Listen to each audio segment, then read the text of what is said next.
If all you have is one strike to work with, the Reds proved that's all you need. You are Locked On Reds, your daily Cincinnati Reds podcast, part of the Locked On Podcast Network, your team every day. You are Locked On Reds, your daily source for all things Cincinnati Reds. I'm Stephen Offenbaker. That's Jeff Carr. We're in the same room, and we love baseball. We love these Cincinnati Reds. We love that we can take our love of the game, our love of the Reds. We can turn that into information for you. Locked On Reds is part of the Locked On Podcast Network, your team every day. And on today's podcast, well, the Rally Reds do it again. We're going to break down the bottom of the ninth inning last night at Great American Ballpark. You weren't there. I was. I lost my mind. What a time to be down at the old ballpark.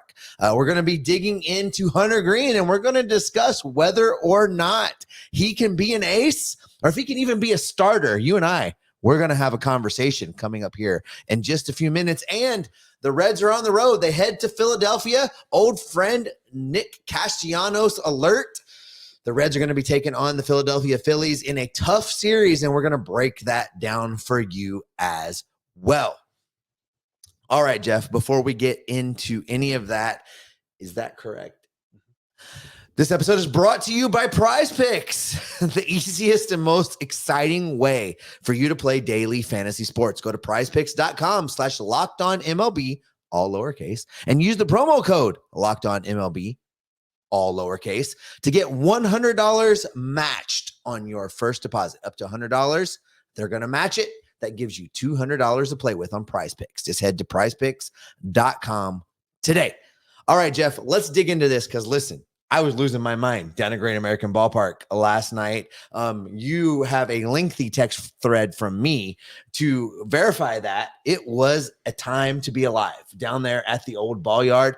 The narrative changed because up until the bottom of the ninth inning, the show that you all were going to get today was a completely different show. I was ready to do my best Stephen A impersonation. I was going to come in here coming in hot, Jeff, but there was other plans involved.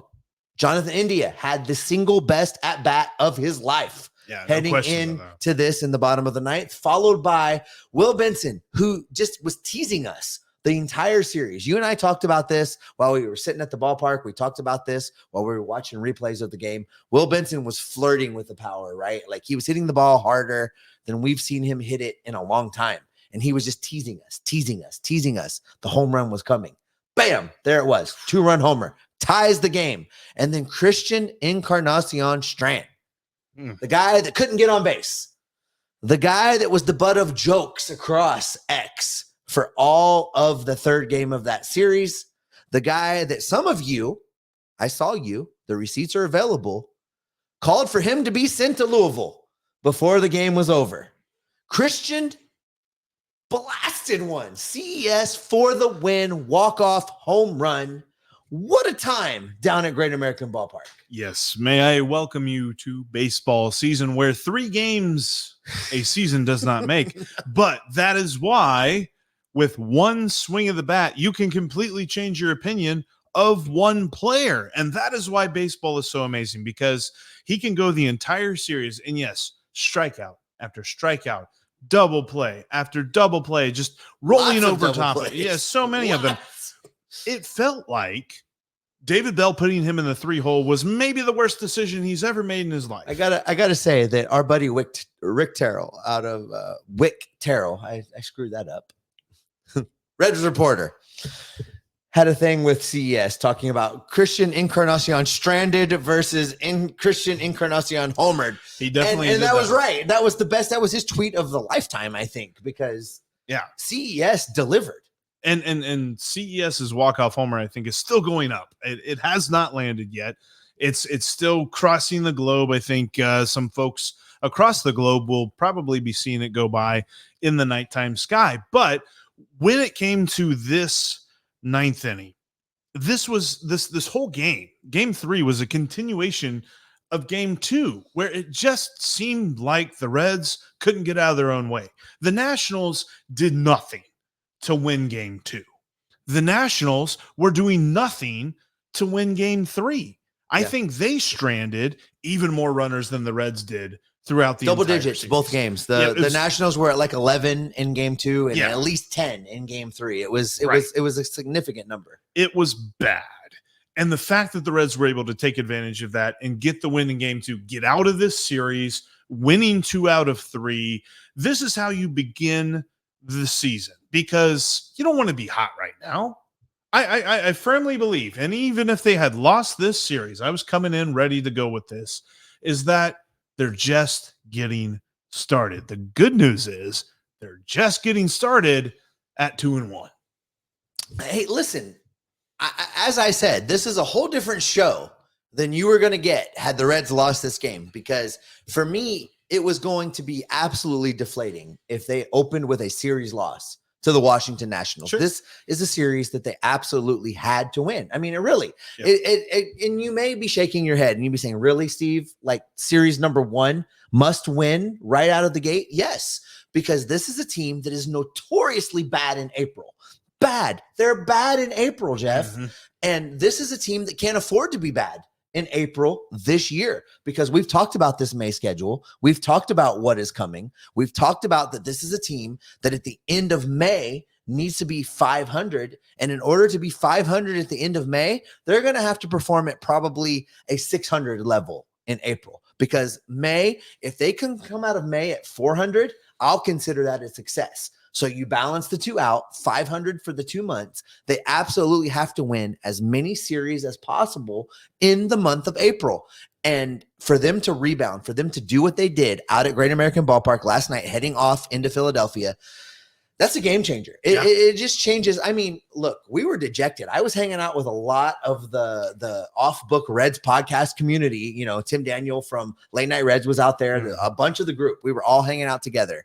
And by the top of the 9th, there was a feeling of dejection. Yeah. There was a feeling of just being totally discouraged. And that changed on a dime. And I think that, you know, coming up here in a few minutes, we're going to air some grievances, some worries. Oh, yeah, those are coming. It's Festivus. It's Festivus in March. It's Festivus in March. But the way that the Reds, I mean, when you win, it cures all ills, right? Like 2 out of 3. The fact that my bold prediction of the Reds going 500 or better every single month of the season, at least it didn't get started off 1 and 2, because, I mean, it could have been bad out of the gate, you know, 3 games in the month of March. We're counting that, by the way. It's not March, April. This is the month of March, or that was the month of March. This is the month of April. And really, are you taking credit for a 2-1 March? I'm taking credit for that. Okay. You better believe it. All right, that's fair. When it comes to the way that they were able to win this game, there were some key performances outside of the clutch back-to-back, which doesn't happen very often in Major League history, let alone Reds history. But we mentioned at the top, Jonathan India. He comes into this season not really having a semblance of where he's going to play, when he's going to play, what part of the lineup he's going to be in, what is his role on this team. And in the 3rd game of the season, when his team needed him the most, when he had 1 strike to give, he fought off pitch after pitch after pitch, and he got on base with a key single. There is no doubt in my mind that was the single best at bat in his entire career. I can't think of another one. No.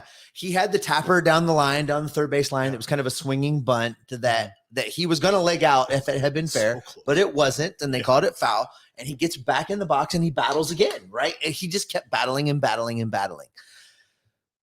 We've never been down on Jonathan India. We have been realistic. And I think that's fair. We have talked about the value that he could bring in certain trade proposals. We've talked about the fact that there were times in the offseason where he could be considered excess, but we've never been derogatory to Jonathan India. We've never thought that he wasn't a valuable contributor. We've never thought that he wasn't a valuable player. We never thought that he couldn't be something special for the Cincinnati Reds. He just needed to find a groove. Well, injuries changed that. Noelvi Marte's poor decisions changed that. Right. And now Jonathan India finds himself right back in that role where he was in 2022, 2023, where he is a leader on this team, where he is a guy that's going to be looked upon and expected to provide leadership and bring this team along with him.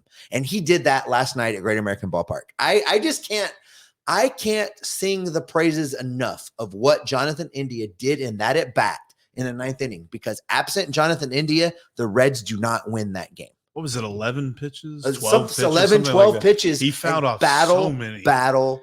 And it was amazing. And say what you will about the Nationals. That was their closer. Yes. That was their legit. This is the guy. If we're going to win a ball game, we're calling on this guy, Kyle Finnegan. They bring him in. Jonathan India backed into the corner where there's nothing else to do. He did what he needed to do. And then Will Benson finishes the game. Not finishes the game, but for his own individual performance, he finishes the game with a homer. He's a triple shy of the cycle. He had an amazing first 3 games of this series, and overreaction theater. Dude's an everyday player. And I still need to see more. That's an overreaction. I firmly grant that, but he hit well against the lefty, Patrick Corbin, in game 2. He's hit well in every situation. He's played defense well. He was like an inch and a half away from robbing that home run that Trey Lipscomb had. Yep. I mean, that would have been the number one play. It was off his glove. That would have been the number one play on ESPN. He was so close to that. He has done all of this stuff, and he is able to tie the game with a laser to the deepest part of the ballpark. That was a fantastic homer. Yeah, there's no way we're doing this show in a half hour today, Jeff. There's absolutely no way. Will Benson was flirting with this, right? You and I talked about this when we were sitting in the stands on opening day, that he was just missing. Game 2, more opportunities for him to homer, just missing. He was hitting everything hard. I mean, whether it was on the ground, whether it was in the air, he was tagging it. Some of the hardest hit balls of his career were coming in the last 2 games. And then you get into this situation, like you just feel it building. When he came up in the bottom of the 9th, many people, the group that I was with, the fans in the stands, you could tell everyone could feel that this thing was building, and Will Benson took full advantage of it. And nothing more exciting than to see how he reacted when that ball cleared the fence. Like, he was feeling it. And shout out to both John Sadak and Tommy Thrall, because the calls of both Will Benson's homer and CES's homer, electric. If you haven't heard them yet, get onto Twitter, go to the Reds official feed. They're available there. Amazing calls. This is what we've been telling everybody, Jeff, right? This is the team we expected them to be. There's going to be ups, there's going to be downs, but they are going to be exciting 162 games. You're not going to walk through this season. It's just not going to happen. No. You're not going to walk through this season, get 100 wins, win the division outright, and not worry about anything at all. Every single game is going to be crazy, and every single game is going to be fun. And even though the Reds win 2 out of 3, there's plenty of things to be worried about. And I mentioned overreaction theater. Let's gauge our overreactions to some of the things that we're not necessarily that enthused about. To that coming up next. I got something for you. The sports calendar is loaded, and FanDuel is making it even more exciting to get in on the action. Because right now, new customers get $200 in bonus bets with any winning $5 bet. That's $200 you can use to bet the tourney, MLB, NBA, NHL, and so much more. They've got money lines, they've got point spreads, they got prop bets, they got over-unders. You know me, I love to say take the over. Plus, you can combine all that great stuff into single game parlays and increase your payout. Speaking of taking the over, tonight, 8.5 total runs for the Reds and Phillies. Carlos Sanchez on the mound for the Phils. You got Andrew Abbott on the mound for the Reds. The Reds have hit the over in all of their games so far. Take the over. So, yeah, we're hitting the over on this one. I think at least 9 runs get scored in tonight's game, and you should hit that. Over on FanDuel.com/lockedon and make your first bet a big win. FanDuel is America's #1 sportsbook. Are you struggling to close deals?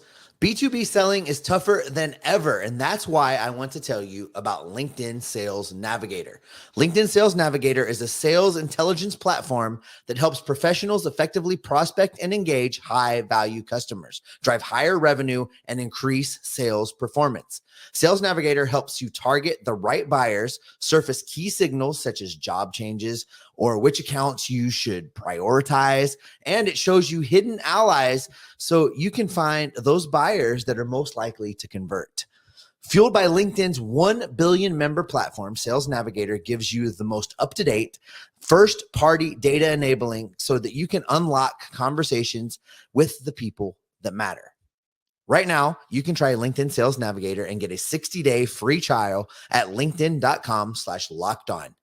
That is linkedin.com/lockedon for a 60-day free trial. Let LinkedIn Sales Navigator help you sell like the superstar that you are today. Just go to linkedin.com/lockedon to get started. Are you watching Fox Sports or ESPN on your TV all day? Have to turn the volume down because of all the shouting?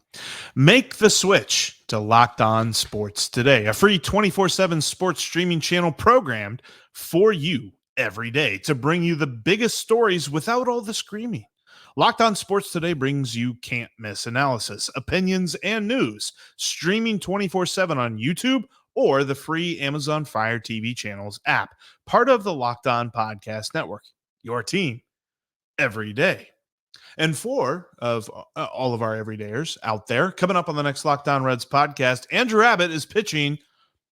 Is this going to be the only time we see him this year? Ooh. I sure hope not. There's a lot of weirdness around that. There's a lot of weirdness. We're going to dissect that because, Nick Lodolo pitched yesterday. By the way, before we jump into our overreaction theater about the things we're worried about, 5 innings, 8 strikeouts. He had actually 7 strikeouts through 4 innings. Brother was dealing. Fantastic stuff. He gives, on the next chance he has to pitch, after a couple of days of rest, I expect we'll see 6 innings. And let's unpack that a little bit more. Yeah. He had a rehab start down in Louisville last night. Yep. He's going to have one more rehab start down in Louisville. And if everything remains okay, we're looking April 10th, April 11th, depending on who you listen to inside the Reds organization, for Nick Lodolo to make his major league debut for 2024. And we'll dissect as we get closer to that, and assuming that he recovers well and all that stuff, we'll dissect what that means for the starting rotation as we get closer to that date. All right, let's do this because 2 out of 3, the Reds win the series. And let's face it, you win 2 out of 3 in every series this year. You're going to the playoffs. You're winning this division 1,000%. The Reds showed a lot of reasons to be concerned that they're not necessarily going to win 2 out of 3 of every single series. Well, it should have been a sweep. Let's talk about this because there are multiple things to be concerned about. There are multiple things that I have been hit up with different everydayers of the show. By the way, thank you. Really appreciate it. If you want to do that, hit me up on X at Jeff Carr with 3 Fs. Hit Steve at S Offenbaker with 2 Fs. And you can also join the Locked On Reds Discord page and hit us up there with myriads, different things of why the Reds are not going to be as good as we think. But all of that happened before the end of the 9th inning. That doesn't mean we're not worried about them. Steve, what are you most worried about? Let's start here. Hunter Greene start in game 2. It is really hard to pick on Hunter Greene because of what went down. But I'm going to. But I wanna say the things that Hunter Greene did well first. Hunter Greene battled. Hunter Greene was a victim many times in this game because the defense let him down. And if I'm being, I'm just going to call him out. If I'm being specific, Stuart Fairchild. Yep. You all out there with Stuart Fairchild, the best shape of his life, Stuart Fairchild. He let Hunter Greene down on multiple occasions because Stuart Fairchild was timid. He was afraid in the outfield. He was scared playing center field. He was unwilling to communicate. He was unwilling to call Ellie De La Cruz off of a ball that allowed one to fall. And then when the ball did come to Stuart Fairchild, he was lackadaisical, didn't make a throw. Oh, that guy's fast. I'm not even going to try, allowing a run to score. I have told you all from the beginning that I felt like Stuart Fairchild was a 4A player. I am cemented in that position now. I feel like he demonstrated without a shadow of a doubt that when everybody is healthy, he's the first guy out of here. He clearly is the guy that you want to have around for depth. He's the guy that you want to have around to make a spot start. He is not the guy that you want running your outfield for 162. No. That being said, Hunter Greene was on the mound for the Cincinnati Reds.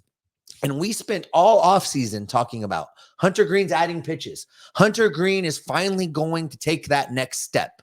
Hunter Greene is finally going to evolve into that ace, into that face of the franchise, into that guy that we need him to be. And he makes his first start of the season. Fastball, fastball, fastball, slider, slider, slider, fastball, fastball, slider, sinker.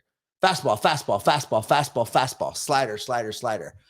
When you add up all the pitches, he threw over 100 pitches in this start, Jeff. 6 times he threw the sinker that we've been hearing about, the sinker that everyone has been telling us was going to be the game changer, was going to be the pitch that finally made Hunter Greene be that pitcher that we needed him to be. He threw it 6 times, 6% of his pitches. If Hunter Greene wants to be a 2-pitch pitcher, fine. Get him out of the starting rotation, get him into the bullpen. He can throw 2 pitches for 1 inning and be great. But if he wants to be a starter, if he wants to be an ace, if he wants to start opening day, if he wants to be a guy that leads this franchise, I am done waiting. I am done being patient. I am done looking forward to him taking a step and making an evolution. The time is now. If he wants to be that guy, the time is now. Throw the pitches, have confidence, listen to your catcher, get the outs. And if you're not willing to do that, head to the bullpen. I think he pitched fine. But he threw 6% of the time the third pitch. 6%, Jeff. This is his first regular season game throwing a splitter, correct? It is correct. It is also the first regular season game of 2024. The first inning, he did not locate his fastball very well.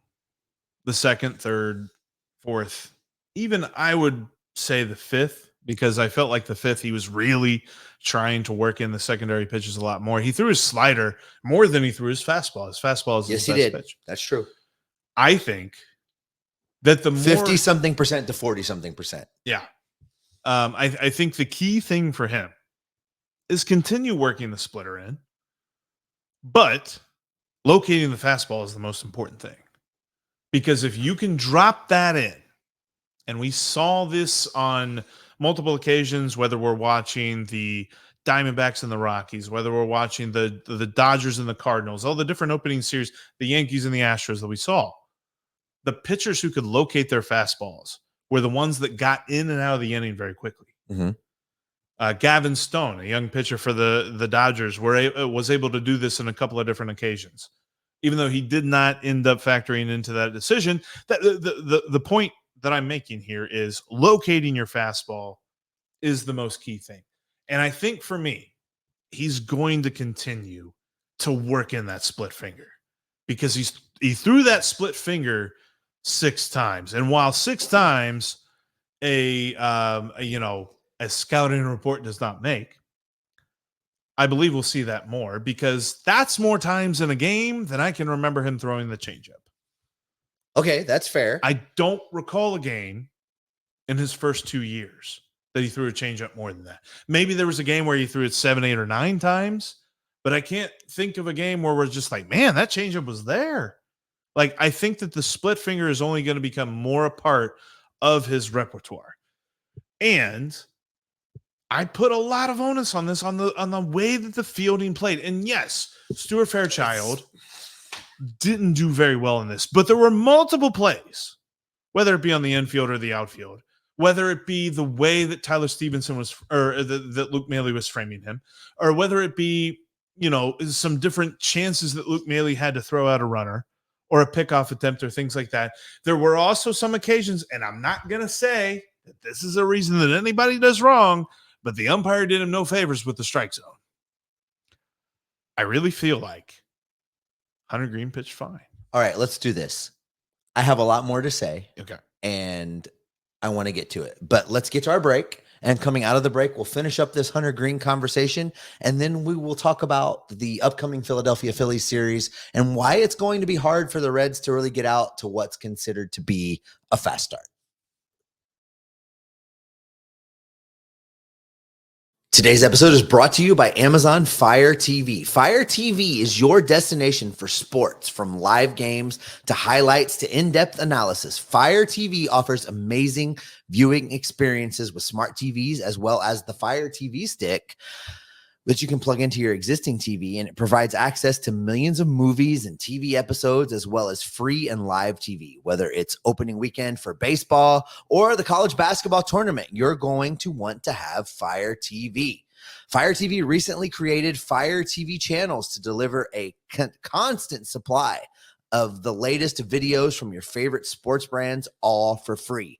That includes all of us at Locked On, me and Jeff, and everybody else on the Locked On Podcast Network, as well as let you dive into in-game analysis, highlights, and more to keep you up to date on the latest in the world of sports. March Madness, NBA, MLB, and lots more. Not to mention great news, entertainment, gaming, travel, cooking videos. That's right in your lane. Oh, yeah. I mean, look, cooking videos. Cooking videos are, you know what? They're our favorites because we dream and we can't. That's really the bottom line with that. If you want to get in on all of the action, including the cooking videos, head to Fire TV channels today. Check out Fire TV channels on Fire TV and Alexa devices. If you haven't checked out the Fire TV channels, you should. Trust me on this. To learn more, just head over to www.amazon.com/LockedOnFireTV. We love talking baseball with you, and so many people have stopped us over the course of this weekend down at Great American Ballpark saying that they watch the show, they listen to the show. We love you all. Thank you all so much for the support of the show, for the support of what Jeff and I are doing. This is why we do it. We do it for you all. We love talking baseball with you. I appreciate you all so much. I have had so much fun and feel so recharged and so invigorated getting to meet you all. And we want to keep talking baseball with you. If you haven't joined the Discord server, get into the Discord server. We're talking baseball there all season long. The link for that's down in the show description today. Also, make sure you are following InsideTheReds.com. We have had such a good weekend talking with Mo and Lance and Austin and all these guys that are writing over at Inside the Reds, but they're also, on their various media outlets, and they shouted us out tons over the course of the last couple of days. And if you want to continue to hear from us in the written form, head to InsideTheReds.com, because I'm writing there, Jeff's writing there, Austin's writing there, James Rapine is writing there. It's a really talented crew of people talking Cincinnati Reds. All right, Jeff, we kind of broke off that conversation a little bit about Hunter Greene. And I hear you that the defense on many occasions let him down. But I keep coming back to this fastball slider situation that he continues to rely on. The fastball has not fooled anybody in 2 seasons now. It's flat. People are tagging it, and yeah, he throws it fast. 100, 101, 2, 3, 4. We've seen 105 out of Hunter Greene. It's not fooling anybody because you can sit back and wait for it and time it up and tag it. That's why it was so important for him to learn additional pitches. For years now, we've been talking about he needs a changeup. That's the additional pitch. He gets that changeup, he's going to move to the next level. It never came. Then we hear, well, he's adding a curveball and he's adding a splitter. Those are going to be the pitches that move him to the next level. Those are going to be the pitches that make him an ace for this staff. 6% of the time he threw the splitter. The fastball didn't fool anybody.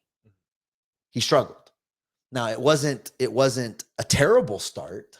He kept the Reds in the game, a game that they should have won, a game that they had well in hand multiple times before the defense let him down. I acknowledge that. But my concern is that if Hunter Greene will not throw a third pitch, he is never going to be the ace that we need him to be. He's never going to be the starting pitcher that the Reds need him to be to take this rotation to the next level. So on the third pitch thing, that's something that I definitely agree on if he's going to become the ace. And I think he's getting there. The problem is He has worked on this all off season. He's worked on this in spring training. But when it comes to the pressure of the game, the pressure of the situation, he's definitely got to work this into his mind more. It's definitely more of a mental game. And especially when you're a pitcher, it's all about mental aspect of the game. Last year we saw like there was a vertical breaking slider and a horizontal breaking slider. And it was interesting because you and I talked about this. According to the stadium, there were a couple of times that he threw the splitter. According to Baseball Savant, a website that we love to use and talk about, he used the splitter a couple of times. According to the Bally Sports broadcast, I don't know if he used the splitter. Well, I can tell you it didn't show in the stadium. Yeah. I never saw the word splitter on the big board. I didn't see it one time. Because his horizontal breaking slider and the vertical breaking slider or the vertical breaking pitch that he threw were the exact same velocity. So I'm curious to see how that develops. If it's simply just a little bit of a regrip of the slider or something like that, or is it really a split finger? Because that's what he needs. He needs a third plane, a third way to move the hitter's eye. Because you're right, the fastball, as much as we might want it to, the little bit that it moves, it doesn't move enough to really move the needle. And then his slider moves a certain way horizontally. If that's all he's got, he's going to be very hard to see as an ace. If he adds that third pitch that breaks a different way, that's where he takes that next step. And I think that he is working in that third pitch, whether it is a different breaking slider, whether it is a splitter. I think that we'll see it more and more as the year goes along. It's just that first start, there's jitters to it, especially for a guy that was told, no, opening day is not yours this year. Opening day is something you must earn. And there might have been a little bit of that he was like, I'm going to earn it all in this start right here. I'm going to prove to them they should never have picked Frankie Montas. And you're not going to do that. You're not. I mean, he's in a healthy year where he does not see the IL. He makes 32 starts. So he's got another 31 to add in some different things. I think that he's going to be fine. I am not concerned about him. I'll tell you what I'm concerned about. And I'm concerned about this as we move into the Phillies series, because the Phillies are coming off a series with their division rivals where they lost 2 out of 3. The Phillies' backs are against the wall, and the Phillies are a good team. Yes. The fact that they're coming into this series with a worse record than the Reds means absolutely nothing. Yep. And the way that these pitching matchups are going to kind of stack up for the Reds, it feels like there might be one game that they should win, one game that's a toss-up, one game that they are definitely at a disadvantage in because they're facing Zach Wheeler in the third game. Yeah, that's going to be a tough one. And even though Montas is on the mound, it's against Zach Wheeler. So that's going to be a tough game. This first game tonight against Carlos Sanchez, a lefty, all this other stuff, the way that the lineup's going to move, it's going to be interesting to see how that goes. For me, it's the defense. Yeah. The Nationals are not a good hitting team. They're not a good team, period. Like they're trying to figure out who they are. Yep. Whether it be run scoring, whether it be running the bases, they did whatever they wanted to do. And to be quite honest with you, had they had a deeper lineup, had they had the Phillies lineup, might have scored a lot of runs. Yep. Because the way that this defense played, there were multiple times where it felt like they had to make a play was set up for them, and they didn't get there. Whether it be a double play that somebody had to range over because of their positioning, or they had to make a different throw because of the first step that they made once they got the ground ball or something like that, or in the outfield, the way that they were positioning themselves on a catch, the way that they threw the ball in, that the throw from Spencer Steer in the third game. Yeah, that was it. Is that a throw? Is that what we're calling that? The charge is to get the ball to Ellie. Like there is no outfielder. Vladimir Guerrero does not play for the Cincinnati Reds. No, he does not. Jay Bruce isn't walking through that door. Nope. Nobody in the outfield right now has an arm. True. That I'm like, okay, you don't run on that guy. So what do? You get the ball to Ellie. I'd almost say, because like, fundamental baseball is if the ball goes to right field, the second baseman goes out to be the cutoff. Can the Reds like even shift it over so that Ellie becomes the cutoff? Because if Ellie's the cutoff, Ellie can throw out anybody from anywhere on the field. But I with all of that being said, the defense for me is such a concern headed into a series with an offense like the Phillies, who are going to put the ball in play everywhere they can. Yeah, the Reds are a drastically different team when there is a left-handed pitcher on the mound. Yes. And that's going to be the case until we get some of these guys back from the injured list. It's just the way that it's going to be. And as scary as that is, and with the few minutes, we're already over, and we're going to go over a little bit more because we haven't even touched on this bullpen yet. A bullpen that was supposed to be the strength of this team. Yeah. A bullpen that was supposed to be markedly improved between 2023 and 2024, kind of crapped the bed a little bit in this first series. I mean, Alexis Diaz was terrible. Yeah. He was not good at all. Yep. TJ Antone, who was celebrated for making it back to the Major League roster, celebrated for coming off his 2 Tommy John surgeries, had no clue when he got into the game yesterday. So for me, that's a bigger concern because I think the defense will sort itself out. I'm a little worried now because I was counting on this bullpen to be a strength of this team, and the number one strength, the closer. And I forget who said it in one of the post-game conferences, but heavy is the head that wears the crown of the closer. I don't know who said that, but it's absolutely right because Alexis Diaz fell completely apart. Yeah. And that was a guy that we were looking forward to and counting on to be the guy. And now we head to a Philadelphia Phillies team that, as you just said, is good. Yeah. Those guys are good. And I'm not sure. Lucas Sims looked better in his second time out than he did his first time out. TJ Antone was terrible. Alexis Diaz was terrible. David Bell didn't do him any favors during that particular appearance. Buck Farmer gives up a home run. Doesn't look great. Outside of Brent Suter, everybody else has been kind of bad. Well, okay, so I'm going to give you a little bit of hope because I've been thinking about this. You're right. Most of the performances we've seen so far have been bleh. Yes. Pretty much all of the performances we've seen so far have been the first of the season. And my hope, I'm not sitting here and saying that, okay, it's just their first one. Their second one's going to be better. The first person, and I will say, Emilio Pagan was also better his second time around than his first time around. And that's where I was going. The first appearance from Emilio Pagan on opening day, not great. Now he came into a situation where the Reds were far ahead, and honestly, even if he blew up and gave up a grand slam, the Reds were still up by 3. Yeah. So he gave up a 2-run homer, no more shutout. Reds were still well ahead. His second appearance, beautiful. Perfect inning, couple of strikeouts, looked like nails.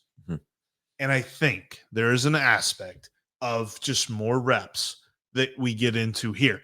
The one thing that I will say, I think we poo-pooed it, and maybe we ought to give it more credence, is the fact that Alexis Diaz pitched through the spring like a sleepwalker. And didn't do anything. Like, he got up on the mound. Never was really challenged. Right. He went through the motions. He made sure he got his pitches in, but he didn't really get up, and the stats show that out. Because to be fair, every pitcher we've ever talked to talks about the difference of live MLB game action versus everything else, versus spring training, versus simulated pitching, bullpens, There's all of the like, other things. There's nothing like the adrenaline that comes with pitching in a big league game. So once you get to your first big league appearance, it kind of feels like your first batter is a huge indicator of how the rest of the outing is going to go. And I think this shows not necessarily a concern to the bullpen, but a concern in how David Bell operated the bullpen. Alexis Diaz walked the first guy he saw, struggled through that inning, blew the game. Buck Farmer didn't walk the bases loaded, but the bases were loaded relatively quickly. Yeah, he struggled. That was his inning, though, for whatever reason. It felt like David Bell was saying, this is Buck Farmer's inning. If we lose it, it's because this was Buck Farmer's inning. Yeah. There are certain situations where it feels like David Bell trusts people too long when out of the bullpen. The Alexis Diaz outing was a clear example of that. And I feel like hopefully, not only do these relievers look better in their next appearance, but David Bell understands he's got guys he can call upon.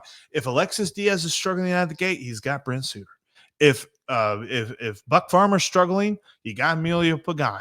You got so many different guys. Because I mean, you're right. To David Bell's look, I will bash on David Bell when he needs it, and he needed it in the way that he handled Alexis Diaz. Yeah, but TJ Antone clearly did not have it. And I'm glad he pulled last night. And as soon as that at bat with the third batter, because 3-batter rule in Major League Baseball, got to face 3. As soon as that at bat was over, I mean, I think when TJ Antone was throwing the last pitch, David Bell was already starting up the steps. He was coming to get him. So to his credit, he kind of figured it out, right? So if David Bell does that and starts making better decisions, David Bell has had the luxury for several years now of it not really mattering. Like he could give a guy time to work it out. He could allow somebody to work through the problems. No, you don't have that. You don't have that luxury at all now. The Cincinnati Reds need to win every game that's in front of them in the month of April, because as you keep telling me, May is coming. Yeah. And that's going to be a tough month, and they need to win every game they can right now. And so to David Bell's credit, he kind of figured it out a little bit. And we've got a 3-game preview as to what the month of May is going to be like, because the Phillies are a World Series team. Yeah.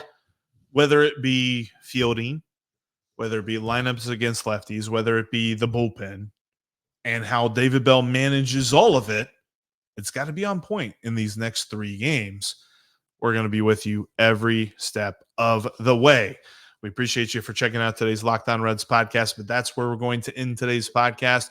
Make sure that you are subscribed wherever you're checking out today's podcast. If it's on your favorite audio app, if it's on YouTube, make sure you are following us and subscribe to us, because we're going to be with you every single step of the way. That's right, because we are going to keep gathering up the news from each and every game. We're going to continue to monitor what's going on around this team, and we're going to bring it all right back here and keep you locked on Reds every single day.